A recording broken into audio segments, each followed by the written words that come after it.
우리가 인생을 살다 보면 살아가는 그 순간에는 잘 모르는 것들이 있어요. 그런데 지나가고 보면 그렇구나, 그렇게 깨닫는 것들이 있어요. 그래서 연륜이라는 것, 이게 우습게 볼 수가 없어요. 먼저 사시는 분들, 그 어른들의 지혜, 이게 그래서 굉장히 중요해요. 그래서 이 어른들의 지혜를 얻기 위해서 어른들이 없는 사람은 어른을 빌려봐라, 이렇게까지 말할 정도로 어른들은 참 중요하다. 우리가 이렇게 이해할 수 없는 것 중에 하나가 뭐냐면, 부모의 사랑을 내가 부모가 되기 전에는 참 이해하기 힘들어요. 내가 결혼해도 잘 몰라.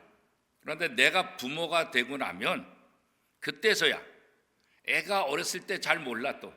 그런데 애가 점점 자라고 애들을 또 시집 보내고 장가 보내면 우리 엄마가, 우리 아버지가 그때 나한테 왜 이렇게 했는가, 그걸 그때서야 깨달아. 사실은 그 당시에는 모르는데 그때 우리 엄마가, 우리 아버지가 나를 위해서 이렇게 고생하셨구나, 나를 위해서 이런 마음을 가지셨구나.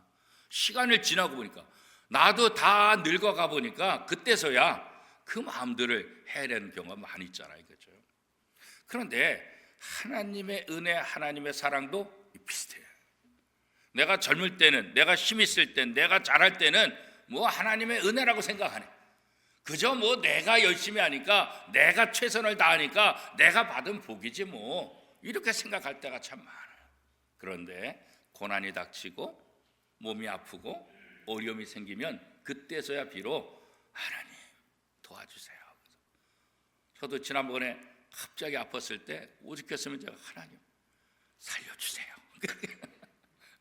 하나님 살려주세요. 하나님 살려주세요. 지금 해야 될 일이 많은데 하나님 살려주세요. 오죽했으면 그렇게 기도를 했을까. 그러니까 우리가 삶을 통해서 이 하나님의 사랑이 얼마나 대단한지 이 성경을 통해서 가르쳐 주는데, 그래도 잘 몰라요. 내가 경험하지 않고서는, 내가 당해보지 않고서는 이 하나님의 힘이, 하나님의 사랑이, 하나님의 은혜가 얼마나 내게 유익한지 모르는 거예요. 그러니까 시편 18편 1절, 2절, 3절에 보면 다윗이 뭐라고 고백하고 있어요? 나의 힘이 되신 여호와여, 내가 주를 사랑하나이다. 이게 그냥 쉽게 나온 말이 아니게, 나의 힘이 되신 여호와, 이게 쉽게 그냥 좋은 말 하려고 나온 게 아니라고. 다윗의 인생이 얼마나 괴로웠는지, 얼마나 힘들었는지, 자식한테 배반당하고 신하한테 배반당하고 자기 장인한테 죽임당할 뻔하고, 인생 모든 경우를 보더라도 정말 죽을 수밖에 없는 삶이라고요. 그런데 그런 상황 속에서 하나님이 다윗을 도우셔서 다윗을 왕위로 세우시는 거예요. 그걸 경험하고 나서야 나의 힘이 되신 여호와여, 내가 주를 사랑합니다. 우리가 하나님의 사랑을 이해한다는 것 참 감사해요. 하나님의 사랑을 이해하게 되면 하나님이 내게 베푸신 은혜가 무엇인지를 그때 알게 돼요. 하나님의 은혜를 알게 되면 이게 나를 위해서 하나님이 이렇게 사랑하셨구나, 그것을 그때 알 수 있죠. 요한은 예수님께서 이 땅에 오신 참 빛이다, 그렇게 말씀하셨어요. 자, 우리 8절 말씀, 9절 말씀 같이 한번 읽어보겠습니다. 9절 시작. 참빛 곧 세상에 와서 각 사람에게 비추는 빛이 있었나니. 10절. 그가 세상에 계셨으며 세상은 그로 말미암아 지은 바 되었으되 세상이 그를 알지 못하였고. 그죠? 그러니까 사도 요한의 고백에 의하면 예수님은 참빛으로 이 땅에 오셨는데 사람들이 예수님을 알지 못하는 거죠. 하나님이 보내셨는데, 그런데 사람들이 알지 못했다. 왜 알지 못했을까요? 사람들이 죄악으로 가득하니까, 죄악 속에서 살다 보니까, 죄악의 마음속에 있다 보니까 참빛이신 예수 그리스도, 하나님의 아들이 오셨는데도 그것을 이해하지 못하는 거예요. 특별히 이스라엘 백성들조차도, 아니 이방인이 모르면 그냥 그러려니 해, 이방인이. 그런데 하나님의 선택을 받고 하나님의 사랑을 받은 이 이스라엘 백성들이 참빛으로 오신 예수 그리스도를 몰랐다. 이건 도대체 말이 안 되잖아요. 그렇게 사랑을 베푸셨는데, 그렇죠. 그렇게 은혜를 베푸셨는데, 그런데 세상이 그를 알지 못했다. 오늘 우리도 마찬가지죠. 성경을 통해서뿐만 아니라 우리 선배들이, 우리 부모님들이, 또 우리 앞서간 신앙의 선배들이, 또 우리에게 복음을 전해준 수많은 선교사들과 또 주의 종들이 이 하나님의 사랑을 알리려고 그토록 애썼지만 잘 모르잖아요. 그죠? 이렇게 영적인 무지와 거절에도 불구하고 예수님은 이 땅에 오셔서 예수님의 뜻을 이루어 가시는 거예요. 왜 그럴까요? 그게 하나님 아버지의 뜻이니까. 세상이 거절하고 세상이 모른다 할지라도 예수님은 세상 사람들의 무지와 세상 사람들 거절 때문에 아이고 여기 내가 잘못 왔구나, 여기는 내가 있을 때가 아니구나, 이렇게 포기하지 않으셨다. 거절해도 고난을 주고 몰라도 하나님 아버지께서 나를 보내신 그 뜻을 이루기 위해서 이 땅에서 하나님의 아버지의 뜻을 하나씩 하나씩 이루어 가시는 것, 그게 복음서를 통해서 우리에게 자세하게 설명되고 있는 거잖아요. 그렇죠? 그래서 누구든지 이 예수 그리스도가 누군지 알고 예수 그리스도를 영접하게 되면 어떻게 돼요? 하나님의 자녀가 되는 권세를 주셨다. 그죠? 자, 12절 말씀 같이 한번 읽어보겠습니다. 영접하는 자, 곧 그 이름을 믿는 자들에게는 하나님의 자녀가 되는 권세를 주셨다. 그죠? 잘 알지 못하지만 그래도 누군가 그 예수 그리스도가 하나님의 아들이다 그렇게 믿고 영접하게 되면 그 사람은 하나님의 자녀가 된다고. 혈통이나 육정이나 사람의 뜻이 아니라 믿음을 통해서, 그렇죠. 믿음을 통해서 하나님의 자녀가 되는 길이 예수님을 통해 열린 거예요. 그렇죠. 이스라엘 백성들은 하나님의 백성이에요. 하나님이 그들의 하나님이고 하나님이 그 하나님의 백성들을 돌보신다고. 이제는 하나님의 백성이 아니라 예수 그리스도를 통해서 뭐예요? 하나님의 자녀가 되는 권세를 주셨다고. 그렇죠. 얼마나 감사해요. 이제 하나님의 백성 이것을 뛰어넘어서 하나님의 자녀가 되는, 누구를 통해서요? 바로 예수 그리스도를 통해서. 그렇죠. 세상이 거절할지라도 예수님은 이 땅에 거하시면서 하나님의 뜻을 행하셨다. 그리고 우리가 하나님의 자녀가 되기를 그토록 원하셨다. 그렇죠. 그래서 예수님께서도 제자들을 어떻게 해요? 세상에 보내신 거예요. 예수님을 거부하고 예수님을 알지 못했던 그것, 그럼에도 불구하고 예수님이 이 땅에서 하나님 아버지의 뜻을 이룬 것처럼 세상이 제자들을 거부하고 세상이 제자들의 말을 듣지 않는다 할지라도 예수님 역시 제자들을 세상에 파송하시잖아요. 아버지께서 나를 이 땅에 보내신 것처럼 나도 너희를 이 땅에 보낸다, 이렇게 말씀하고 계시잖아요. 그렇죠? 예수님이 세상의 무시와 거절을 받으셨다고 한다면 그 제자들도 당연히 무시와 거절을 당할 수밖에 없을 거예요. 오늘 우리도 마찬가지죠. 오늘도 이 땅에서 우리가 예수 그리스도를 믿는 사람으로 복음을 전할 때 많은 사람들이 아이고 감사합니다, 이런 복음을 전해주셔서 고맙습니다, 이렇게 생각하는 사람 거의 없어요. 거의 없어요. 대부분은 무시하고 아유 다음에 합시다, 아이고 나도 다 알아, 나도 옛날에 교회 다녀봤어, 아유 우리 부인이 우리 가족들이 다 교회 다녀, 우리 부모님이 교회 다녀, 나도 다 알아, 알 것 다 알아, 나중에 얘기합시다. 나중에. 오늘도 수많은 사람들이 거절하고 무시하고 오히려 복음을 전하는 우리들을 이상한 사람으로, 모자란 사람으로, 부족한 사람으로 그렇게 생각하지 않겠어요? 그렇죠? 어제 대전신학대학교 설교를 하기 위해서 KTX를 타고 가는데 대전역에 보니까 전도하는 사람이 있더라고요. 야, 이 대전역 광장에서 이렇게 열심히 전도하는구나. 가서 보니까 2단이야. 2단.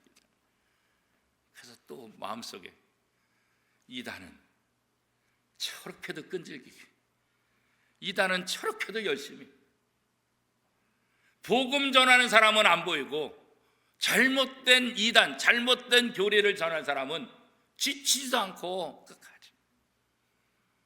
지난번에 추석 명절 전날 처갓집을 가다가 신호등에 걸려서 이렇게 두리번 이렇게 보니까 제 차선이 여기 있는데 맞은편 도로에 또 전도하는 사람이 있다 그래서 야, 명절 전날 그때 다 연휴잖아요. 이날도 전도하는구나. 그래서 자세히 이렇게 들어봤더니 여전히 신천지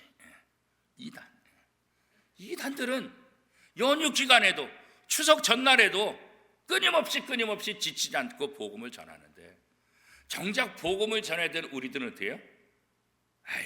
오늘 명절인데 연휴 기간인데 복음에 대한 열정은 우리가 다 잃어버려요. 이단들은 그렇게 열심히 하는데 괜찮아요. 우리가 예수님을 생각한다고 한다면 우리도 복음을 전할 때 무시와 거절을 당할 것이다. 이거 당연히 믿어야 되죠. 그렇죠? 세상을 탓하지 말고 세상을 피하지 말고 주님이 걸어가신 그 길, 제자들이 걸어가신 그 길을 우리도 묵묵히 걸어가는 거죠. 그죠? 목요일마다 뻥튀기 전달 때도 어떤 분들은 아유 고마워요. 하나 더 주세요. 이런 분이 있어요. 그럼 너무 좋아. 하나 더 줘 뭐. 아 그래요? 더 드리죠 뭐. 그런데 됐어요. 아주 작은 저 불교예요. 아니 누가 예수 믿으라 그랬나? 뻥튀기 드리는데. 그래도 제가 우리 교인들한테 그래도 따뜻하게 말씀하세요. 그래도 웃는 얼굴로 대해주세요. 그렇죠. 뻥튀기 전도하는 것도 그 쌀쌀맞게 외면하는 사람들이 은근히 있어요. 그래서 목요일마다 전도대 하시는 분들 참 대단해. 거절하고 무시해도 묵묵히 그 자리를 지켜서 뻥튀기를 통해서 그래서 물어봐요. 이거 어디서 하는 거예요? 이거 누가 주는 거예요? 바로 위에 원미동교회예요. 또 제가 서 있으면 원미동교회 목사님이세요. 또 그렇게 얘기를 해요. 참 감사해. 참 고마워요. 예수님을 이 땅에 보내신 것처럼 예수님은 제자들을 이 땅에 보내고 예수님은 오늘 우리도 이 땅에 보내신 거예요. 참빛이 이 땅에 왔다는 것, 그 참빛이 하나님의 아들이라는 것, 이것을 증거하기 위해서 예수님이 오셨고 제자들을 선택했고 오늘 우리에게까지도 그 사명을 주신 거예요. 거절하고 무시한다고 우리가 도망할 것인가? 피할 것인가? 그럴 수 없어요. 그렇죠? 왜냐하면 이것은 영혼을 살리는 것이기 때문이죠. 육체를 살리는 것도 얼마나 대단해요. 그렇죠? 그러면 영혼을 살리는 것은 얼마나 더 대단하겠어요. 그렇죠? 세상의 무지와 거절 속에서도 하나님의 뜻을 묵묵히 이루어 나가셨던 예수 그리스도의 모습. 그렇죠? 우리도 그 주님을 닮아서 묵묵히 우리의 자리에서 참비신 예수 그리스도를 증거하는 그런 삶을 살아야 되잖아요. 그렇죠? 오늘 요한은 말씀이신 예수 그리스도, 그죠? 육신이 되어서 우리 가운데 거하셨다. 그죠? 육신이 되어서 하나님의 형상, 하나님이 육신을 입고 이 땅에 오셨다. 그래서 성육신, 인카네이션 이렇게 이제 얘기를 하는데 성육신, 거룩한 몸을 입고 이 땅에 영이신 하나님이 육체를 입고 이 땅에 오셨다. 육체를 입고 이 땅에 오신 하나님을 우리는 예수님 이렇게 이제 얘기를 하고 있는 거죠. 그죠? 말씀이 육신이 되어 우리 가운데 거하셨다. 자, 14절 말씀 우리 같이 한번 읽어보겠습니다. 시작. 말씀이 육신이 되어 우리 가운데 거하심에 우리가 그의 영광을 보니 아버지의 독생자의 영광이요 은혜와 진리가 충만하더라. 여기 거한다 이 말은 어떤 의미입니까? 이 거한다 이 말은 구약의 백성들이 또 신약의 백성들이 성막을 펴거나 천막을 치고 지내는 동작, 그러니까 성막을 짓고 천막을 쳐서 그 안에 산다 그런 거죠. 그러니까 이 말은 다르게 표현하면 말씀이 육신이 되어 우리 가운데 그의 성막을 치셨다. 그의 장막에서 지내셨다. 말씀이 육신이 되어 그의 성막을 치시고 그 안에 거하셨다 이런 말이에요. 그죠? 자, 구약에서 하나님이 어디 계셨어요? 바로 이 성막에 계셨어요. 하나님은 성막에 계셨어요. 그래서 이스라엘 백성들이 광야 생활할 때 언제나 성막을 함께 들고 가죠. 왜? 이 성막은 하나님이 계시는 상징이, 하나님이 계시는 상징이죠. 그리고 하나님께서도 이 성막에 내가 거하겠다, 출애굽기에 보면 반복해서 이야기를 하고 있잖아요, 이거죠. 그런데 이제 예수님은 자신이 성막이 되시고 성막에 거하시는 하나님이 아니라 이제는 자신이 성막이 되어서 우리 안에 거하시겠다는, 우리 안에 이 세상의 성막을 치시고 우리 속에서 우리와 함께 하시겠다는 거죠. 우리와 함께 거하시는 것, 이게 얼마나 대단해요, 그죠? 이게 얼마나 대단해요. 이 성육신 사건은 예수 그리스도가 얼마나 낮아지시는가, 우리를 사랑하기 때문에 자기 자신을 육신에 담아서 이 땅에 오신 거죠. 쉽게 얘기하면 사람이 개가 된 것과 별 차이가 없어요. 전능하신 하나님, 영이신 하나님이 우리와 소통하기 위해서 인간의 몸을 입고 이 땅에 오신 거예요. 이게 겸손이고 이게 낮아짐이에요. 낮아짐. 뭐예요? 우리와 소통하기 위해서. 구약의 하나님은 보이지 않는 하나님, 우리와 다른 하나님. 그런데 육신을 입고 이 땅에 오셔서 우리와 똑같이 생활하고 우리와 똑같이 고난당하고 우리와 똑같은 환경 속에서 삶을 사십니다. 그 속에서 하나님의 아들로서 어떠한 삶을 사는지 우리에게 보여주신 것 아니겠어요? 그렇죠? 육체를 입으심으로 그 영광스러운 존재가 낮아져서 겸손의 모습으로 우리에게 오신 거예요. 무한하신 분이 유한한 세상에 들어오시게 된 거예요. 예수님의 성육신은 가장 낮아지는 사랑 거죠. 그 낮아지는 사랑 때문에 우리에게 오신 거예요. 우리와 하나가 되는 거예요. 그죠? 그래서 이 땅에서 사람이 당할 수 있는 모든 아픔들을 다 당해요. 배고픔도, 눈물도, 피곤도. 우리가 사복음서를 보면 예수님의 인간적인 연약한 모습들이 다 드러나고 있잖아요. 그죠? 예수님은 하나님의 아들이니까 배고프지도 않아. 예수님은 하나님의 아들이니까 잠도 안 주무셔도 돼. 예수님은 하나님의 아들이니까 안 아파. 그렇지 않아요. 그죠? 예수님의 인간적인 모습, 연약한 모습들이 그대로 다 드러났잖아요. 그죠? 예수님이 성육신 되었다, 이것은 우리를 얼마나 사랑하는지, 그 참 사랑이 무엇인지를 우리에게 보여주고 있는 거예요. 그죠? 여러분이 개들을 많이 키우잖아요. 저희 집에도 진돗개 한 마리 있는데, 개를 아무리 사랑한다고 해서 여러분이 개 되라 그러면 개 되겠어요? 누가 개를 돼? 그죠? 말도 안 되지. 그죠? 내가 사랑하지만, 내가 좋아하지만. 그죠? 그래서 우리 교인들도 보니까 개를 키운 분들이 많아서 한편으로는 아마 이런 날이 오겠다, 그런 생각이 들어요. 뭐냐면, 목사님 우리 애가 죽었어요, 장례 좀 치러주세요. 그래서 갔더니 애가 아니라 개가 죽은 거야. 개 장례실 치러, 아마 이게 조만간에 올 것 같아. 조만간에 올 것 같아. 그래서 사람들 보면 얘는 내 자식이에요, 내 애랑 똑같아요. 그래가지고 부모가 돌아가신 것보다 더 슬퍼해. 그래서 이거를 해줘야 될까 말아야 될까, 이게 친구 목사들 이렇게 만나면은 이것도 종종 얘기를 해요. 야, 앞으로 이러면은 우리가 어떻게 되냐? 웃으면서 그런 얘기를. 세상에 그렇게 됩니다. 그런데 아무리 우리가 개를 사랑한데도 우리가 개 되지는 않잖아요. 그죠? 근데 하나님은 우리를 너무너무 사랑해요. 그래서 인간의 몸을 입고 이 땅에 오신 거예요. 이 땅에 오신 거예요. 누가 이런 사랑을 할 수 있겠어요? 누가 이런 사랑? 이게 하나님이 우리에게 베푸신 사랑이라고요. 그죠? 예수님은 이 성육신을 통해서 우리에게 무엇 주기를 원하세요? 충만한 하나님의 은혜. 충만한 하나님의 은혜.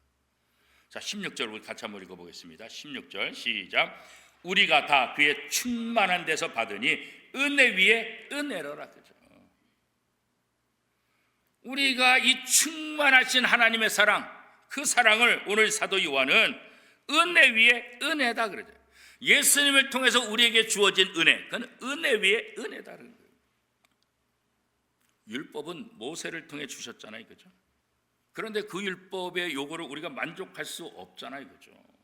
자, 17절 말씀 같이 한번 읽어보겠습니다. 시작. 율법은 모세로 말미암아 주어진 것이요 은혜와 진리는 예수 그리스도로 말미암아 온 것이라, 그죠? 모세를 통해서 준 율법, 누가 그 율법을 다 지킬 수 있어요? 누가 그 율법으로 구원받을 수 있어요, 그죠? 그러나 그 율법은 우리가 죄인인 것을 깨닫게 해주는 거죠.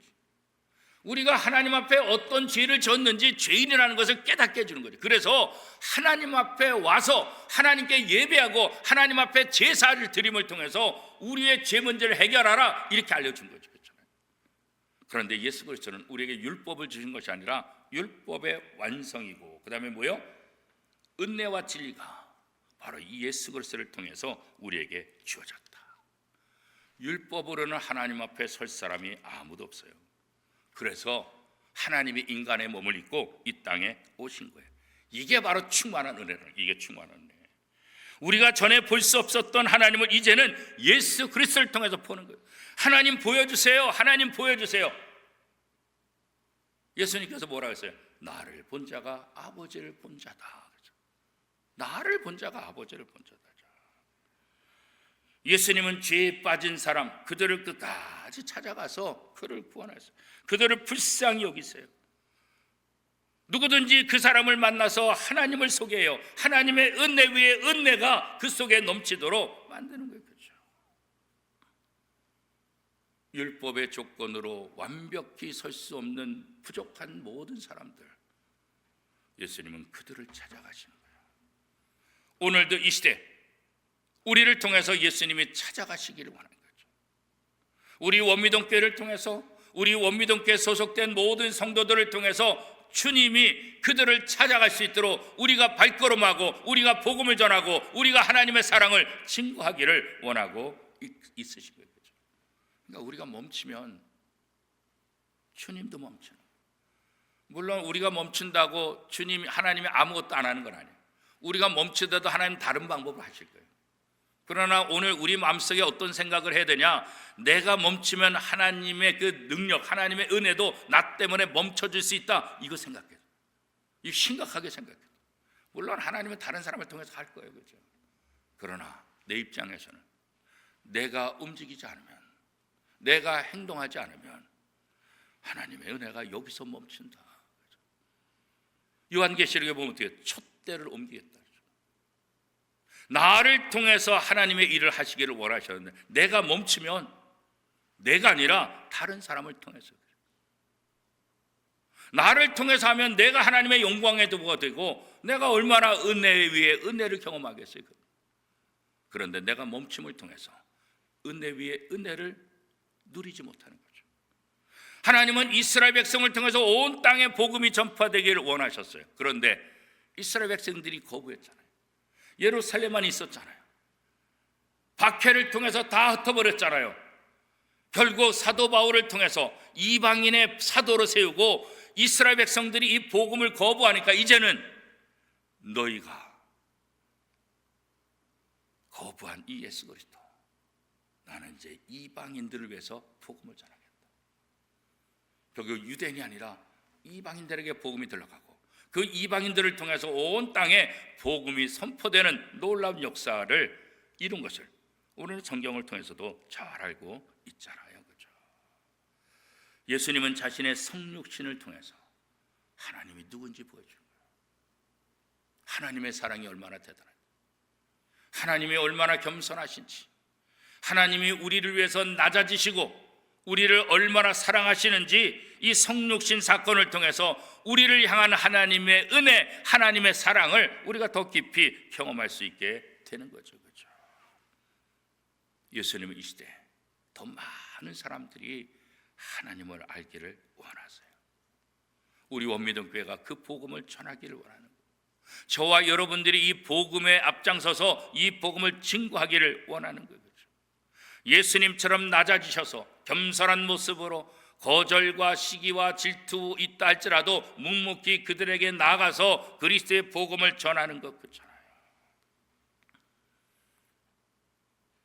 예수님이 제자들과 함께하고 예수님들이 믿지 않은 사람들과 함께함을 통해서 그죠, 그들에게 하나님이 누구신지 보여줘요. 왜 예수님이 기적을 일으킬까요? 예수님이 대단한 분이라고, 예수님이 능력이 크다고 이거 보이기 위해서요? 아니요. 사람들의 마음이 완악하니까.